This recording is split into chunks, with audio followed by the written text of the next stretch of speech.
Hey, so today we are going to be doing Courage by the Whitest Boy Alive. It's the third track off of Rules.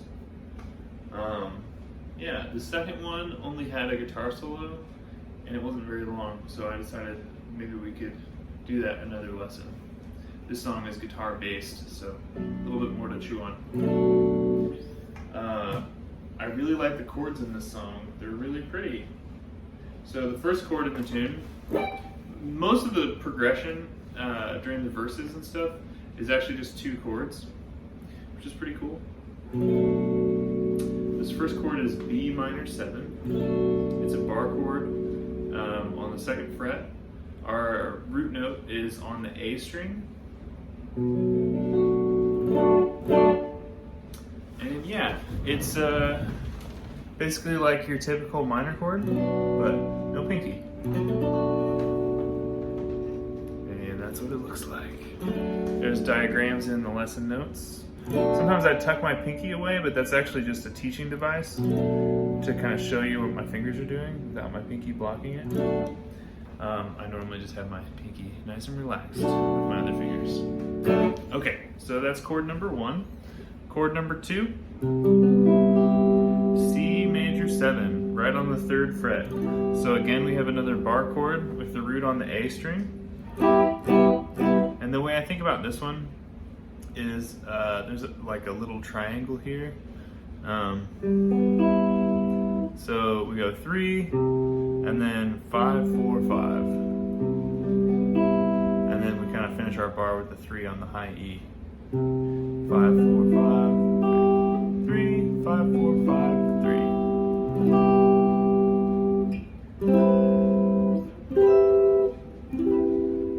Beautiful sounding chord.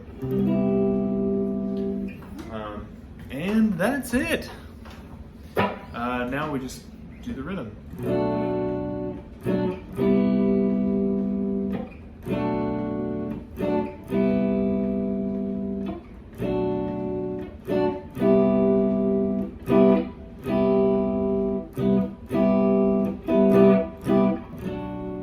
That's it. So the trick to this one is obviously playing the chords really well, and then muting. So we don't just strum them and let them ring. We hit them once. Actually, let's listen to the song. I want to make sure I teach this right.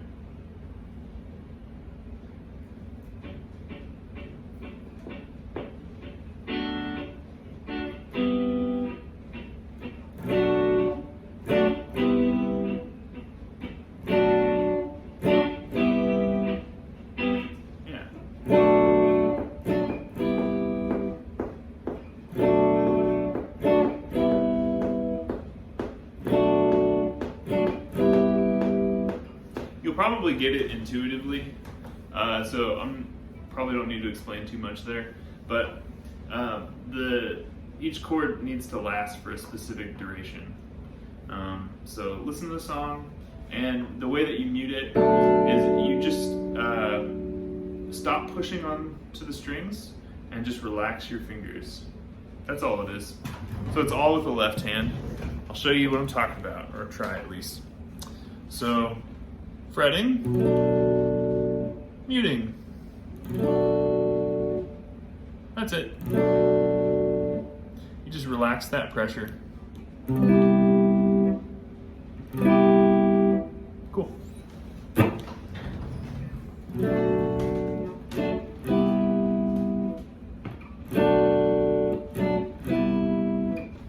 Okay. The other thing about this one is the timing.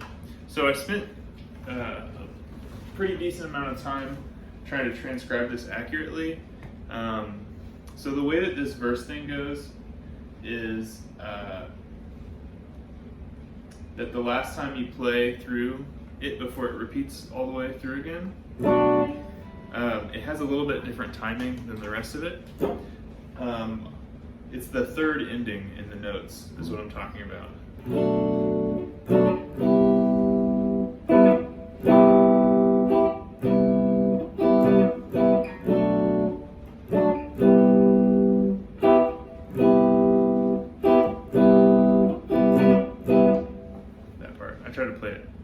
just now.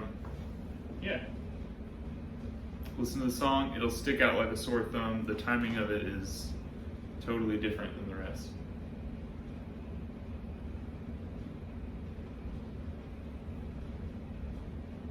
Okay, I'm just going to move to the guitar solo. Let's make sure I got it right.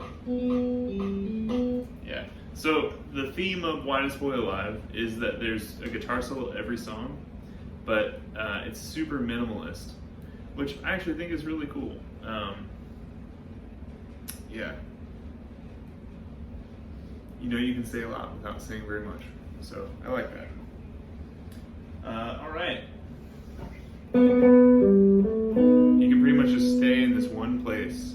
So the 4th position, so index on 4th fret, and then middle, 5th, ring 6th, pinky 7th. And you just let them ring. 1,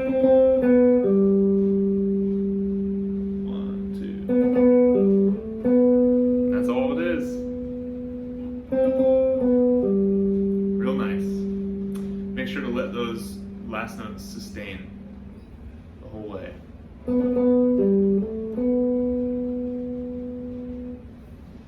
Cool.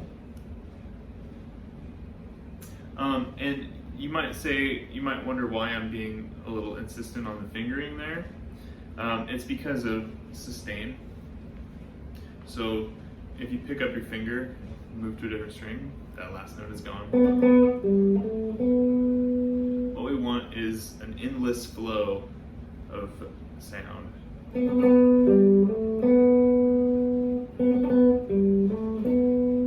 the difference between the two? There's like a little break in the second one. Yeah, that's it.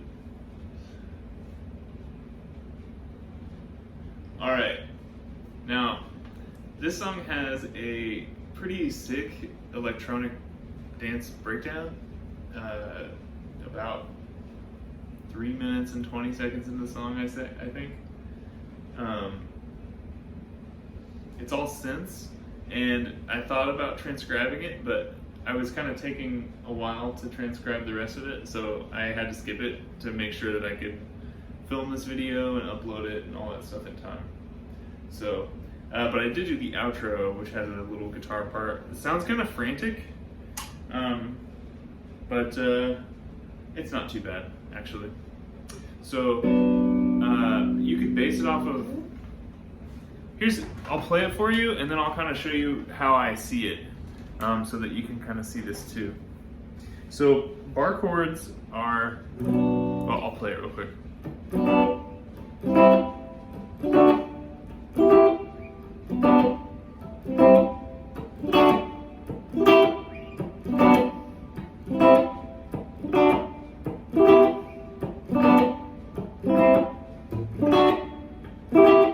Okay, now I've sort of spoiled it already, but I see these things as parts of bar chords.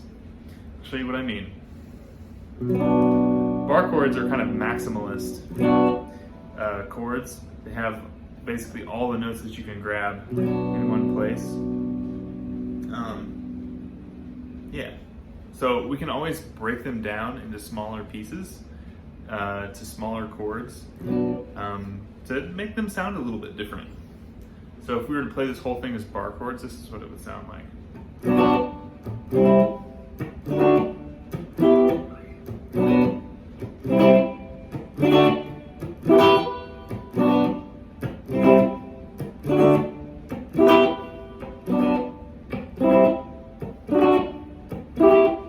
So just a little bit less bass in the actual chords, because we're not using the root notes, at least in the bass. So yeah, a little bit less boom, and a little bit smaller sounding, which we haven't really talked about like funk music very much.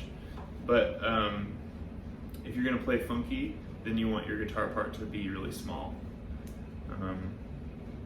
because it's supposed to be like part of this interplay between all the instruments, rather than like the guitar part, which is like representative of the hook of the song.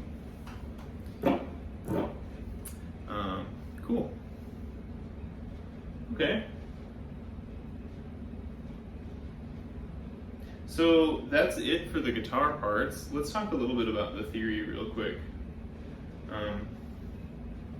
So this song is based on a mode called Phrygian, which is normally like the most metal scale. So notice that the first two chords, they're a fret away from each other, right? The scale that makes that possible is called the Phrygian scale.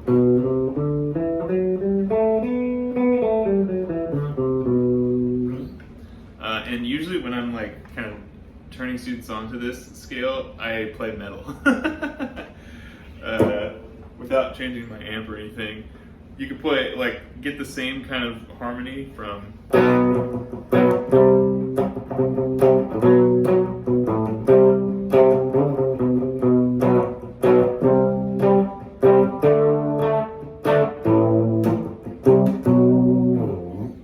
imagine with heavy distortion, you know.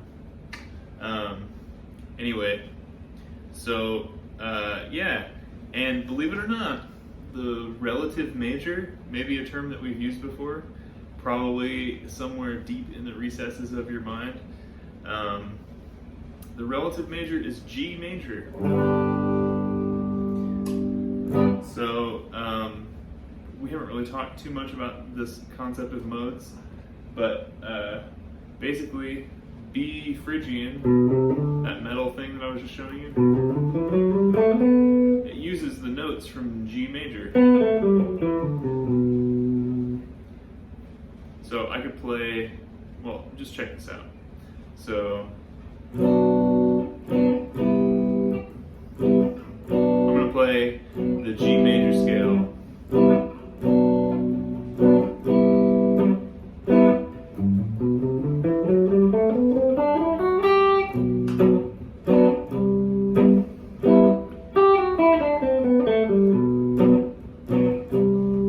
Fits right in there, fits like a glove.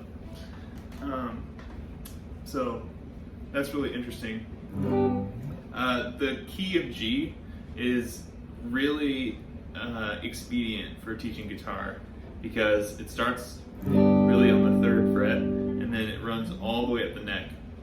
So it just physically is a nice scale to study when you study music theory and guitar. And I couldn't resist talking about it a little bit because of the fact that this is a song in Phrygian that isn't metal. It's the complete opposite of metal, actually. It's pretty jazzy and mellow. Anyway, I think that's it.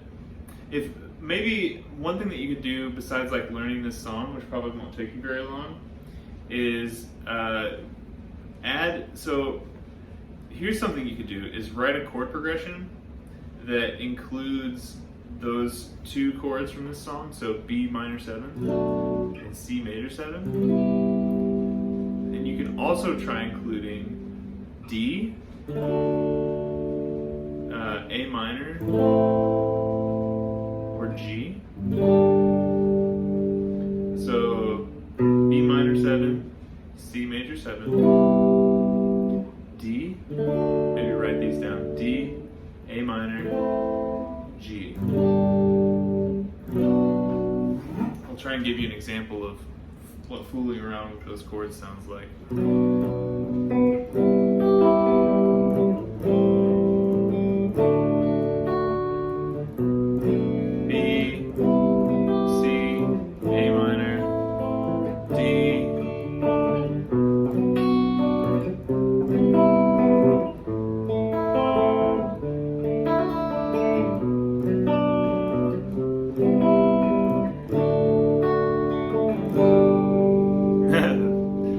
Sounds like you just resolved the whole thing. Because like I said, we're kind of in the key of G major. Secretly. Secret key.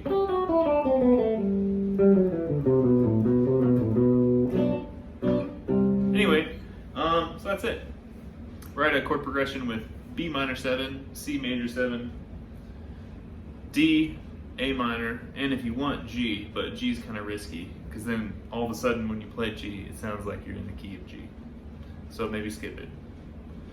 B minor 7, C major 7, D, A minor. All right, have a good week. I'll see you next week.